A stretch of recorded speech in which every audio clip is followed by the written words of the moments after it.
안녕하세요. 인컴청년부 여러분, 한목사입니다. 1월 14일 목요일 큐티투게더 시작합니다. 주가 너의 영광으로 임하시리라. 오늘 우리가 함께 묵상할 말씀은 마태복음 2장 1절에서 12절의 말씀입니다. 그럼 함께 들어보도록 할게요. 헤로드 왕 때 예수께서 유대 베들레헴에서 나시매 동방으로부터 박사들이 예루살렘에 이르러 유대인의 왕으로 나신 이가 어디 계시냐? 우리가 동방에서 그의 별을 보고 그에게 경배하러 왔노라. 헤로드 왕과 온 예루살렘이 듣고 소동한지라. 왕이 모든 대제사장과 백성의 서기관들을 모아 그리스도가 어디서 나겠느냐 물으니 유대 베들레헴이오니 이는 선지자로 이렇게 기록된 바. 또 유대 땅 베들레헴아, 너는 유대 고을 중에서 가장 작지 아니하리라. 내게서 한 다스리는 자가 나와서 내 백성 이스라엘의 목자가 되리라 하였음이니이다. 이에 헤롯이 가만히 박사들을 불러 별이 나타난 때를 자세히 묻고 베들레헴으로 보내며 이르되 가서 아기에 대하여 자세히 알아보고 찾거든 내게 고하여 나도 가서 그에게 경배하게 하라. 박사들이 왕의 말을 듣고 갈새 동방에서 보던 그 별이 문득 앞서 인도하여 가다가 아기 있는 곳 위에 머물러 서 있는지라. 그들이 별을 보고 매우 크게 기뻐하고 기뻐하더라. 집에 들어가 아기와 그의 어머니 마리아가 함께 있는 것을 보고 엎드려 아기께 경배하고 보배합을 열어 황금과 유향과 모약을 예물로 드리니라. 그들은 꿈에 헤롯에게로 돌아가지 말라 지시하심을 받아 다른 길로 고국에 돌아가니라. 오늘 같은 본문도 아마 큐티를 하면서 어려움을 느낄 거란 생각이 듭니다. 왜냐하면 너무나 잘 아는 말씀이기 때문이죠. 동방박사가 별을 따라 아기 예수님께 경배한 이야기, 우리에게 너무나 익숙한 말씀이라고 생각이 듭니다. 그런데 이런 말씀이더라도 우리가 큐티 전에 기도하고 또 천천히 반복해서 말씀을 읽다 보면 또 그렇게 묵상하다 보면 정말 신기하게도 내 상황에 맞는 말씀을 주시고 또 새로운 그날의 성령님의 음성을 들을 수 있다라는 것이죠. 저는 오늘 말씀에서 먼저 3절에 소동한지라 이 말이 계속 마음에 남았습니다. 동방박사들이 먼 길을 별의 안내를 받아 유대 땅까지 왔어요. 그리고 이들이 유대인의 왕이 어디서 나셨냐라고 묻는 이 물음에 헤롯 왕과 그리고 온 예루살렘이 듣고 소동했다라고 했습니다.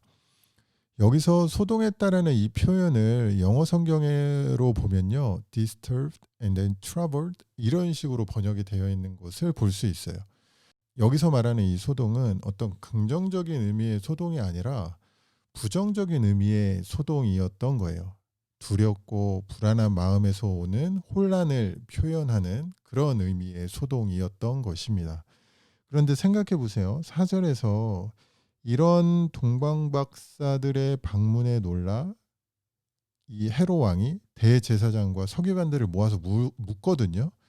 이 종교 지도자들은 이 예언된 메시아에 대해서 너무나 잘 알고 있었습니다. 그런데 정작 구약 말씀에서 예언된 메시아가 왔다는 그 소식에 예루살렘이 소동했다? 뭔가 불안해했다? 뭔가 좀 이상하지 않습니까? 오히려 기뻐하면서 드디어 오셨구나. 우리를 해방시키고 우리를 자유케 할 그 하나님께서 예언하신 보내시겠다고 말씀하신 그 메시아가 왔구나 라고 생각해야 될 것 같은데 오히려 반대 반응을 보이고 있는 것입니다.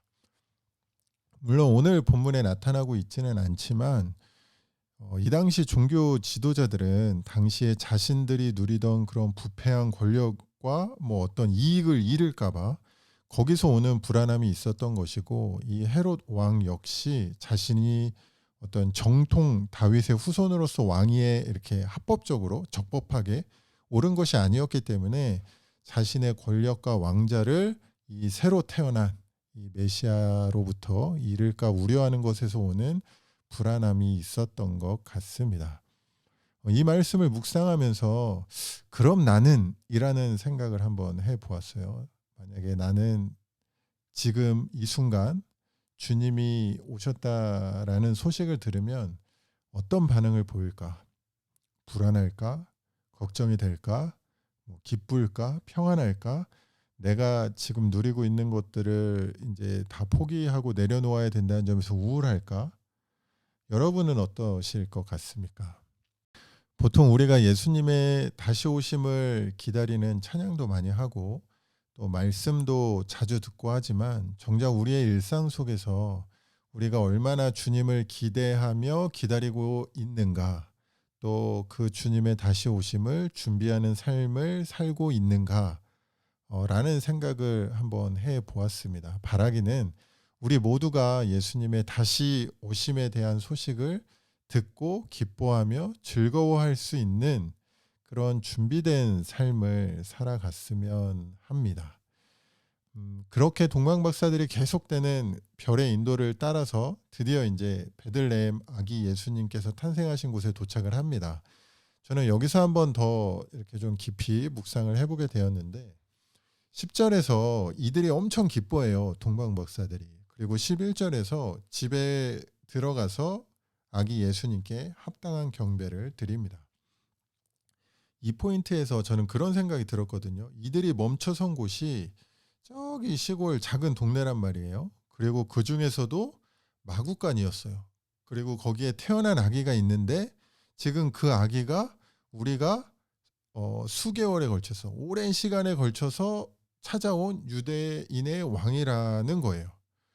여러분 이 상황에서 의심되지 않겠습니까? 우리가 제대로 찾아온 게 맞나? 뭔가 착오가 있었던 것은 아닐까? 예언된 메시아가 저렇게 저기에 있다고? 그런데 오늘 본문의 말씀을 보면 이들이 크게 기뻐했다라고 했어요. 그리고 또 마구간에 들어가서 엎드려서 아기 예수께 예물을 드리고 경배를 했다라고 말씀을 합니다. 여기서 저는 동방박사들의 경배하는 이 자세가 좀 제 마음에 깊은 울림을 주더라고요. 사실 당시 박사라는 이 호칭은요, 이렇게 매우 고위급 인사들에게 붙이는 것이 일반적인 거였습니다. 지식도 출중했고 사람들로부터 존경도 받았을 테고 돈도 있었을 거예요. 그런데 그런 사람들이 그 냄새나는 마구간에 들어가서 고작 갓 태어난 아기에게 엎드려 절하고 값비싼 예물을 드리고 그랬다라는 것입니다. 물론 이들이 그럴 수 있었던 이유는 그 구유에 누이신 그 아기 예수님을 예언된 메시아, 유대인의 왕이라고 믿었기 때문이었겠죠. 저는 이들의 모습을 이렇게 상상해 보면서 저의 예배의 자세를 한번 돌아봤거든요.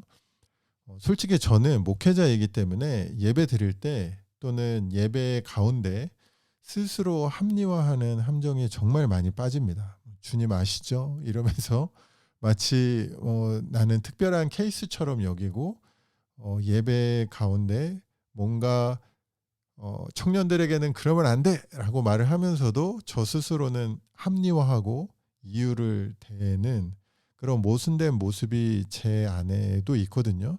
근데 오늘 동방박사의 이 경배하는 모습을 통해서 이런 저의 모습을 다시 한번 돌아보게 되는 것 같습니다. 저는 오늘 말씀을 이렇게 한번 적용해 보았는데요. 먼저 오늘 하루를 주님의 오심을 기대하는 마음으로 시작해 보아야겠다라는 다짐을 했습니다. 그래서 오늘 당장 오신다 해도 기쁨으로 주님을 맞이할 수 있는 마음의 준비를 하고 오늘 하루를 시작하자라는 그런 생각을 했고요. 두 번째로는 어떻게 하면 제가 예배를 드리는 가운데 또 예배 자리에 나아가는 가운데 스스로 합리화하는 그 함정에 빠지지 않고 예배 시간에 말씀에도 집중하고 예배에 집중할 수 있을까를 생각해 보다가 이런 다짐을 해보게 되었는데 앞으로 예배 자리에서 듣게 되는 그런 설교를 적자, 필기를 하자라는 그런 적용을 해보았습니다. 솔직히 이것도 오래전에 이렇게 하자고 다짐했던 일이기도 한데요. 사실 이 핑계 대고 제가 아내를 설득해서 제 아이패드를 이렇게 뉴 아이패드로 업그레이드를 했는데 사실 아직 한 번도 활용하지 못하고 있는데 아무래도 제가 저를 볼 때 이렇게 필기를 하고 또 설교 말씀을 이렇게 적는다면 좀 더 말씀에 집중하고 또 예배에 집중할 수 있는 도움을 받을 수 있을 거라는 생각이 드네요. 그러면 오늘 제가 한번 묵상한 말씀을 가지고 기도하도록 하겠습니다. 하나님 아버지, 오늘 하루도 주님의 다시 오심을 준비하고 예비하는 저의 삶이 되게 하여 주시고 또 다시 오실 주님을 바라보고 오늘 하루도 부끄럽지 않게 주님 앞에서 부끄럽지 않게 사는 오늘 하루가 되게 하여 주시옵소서. 또 저희의 예배를 돌아봅니다. 하나님 앞에 나아감에 있어서 따지지 않고 조건 붙이지 않고 재지 않고 순결하고 정직하고 또 전심으로 예배하는 자 될 수 있도록 주님 인도하여 주시옵소서. 예수님 이름으로 기도드립니다. 아멘.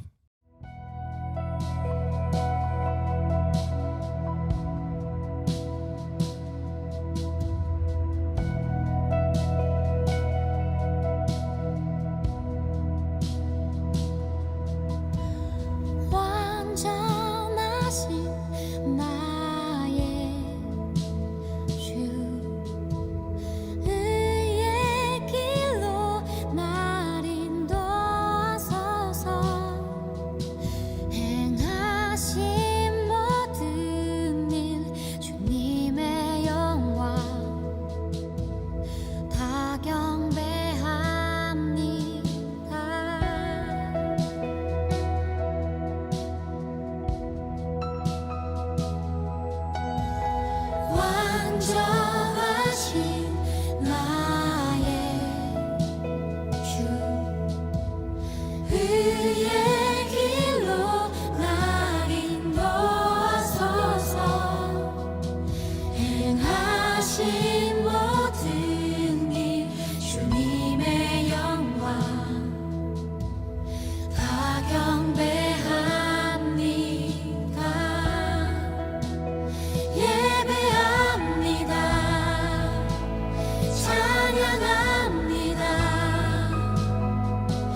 오늘 제가 선곡한 찬양은 예배합니다 였습니다. 이 찬양의 가사처럼 오늘 우리의 하루가 주님의 다스리심 가운데 있는, 주님의 다스리심을 받는 그런 하루가 되었으면 좋겠네요. 그럼 오늘 하루도 누가 보지 않아도 멋진 예배자로 살아가는, 또 삶이 예배가 되는 멋진 인컴 청년이 되기를 바랍니다. 그럼 오늘도 모두 좋은 하루 되세요.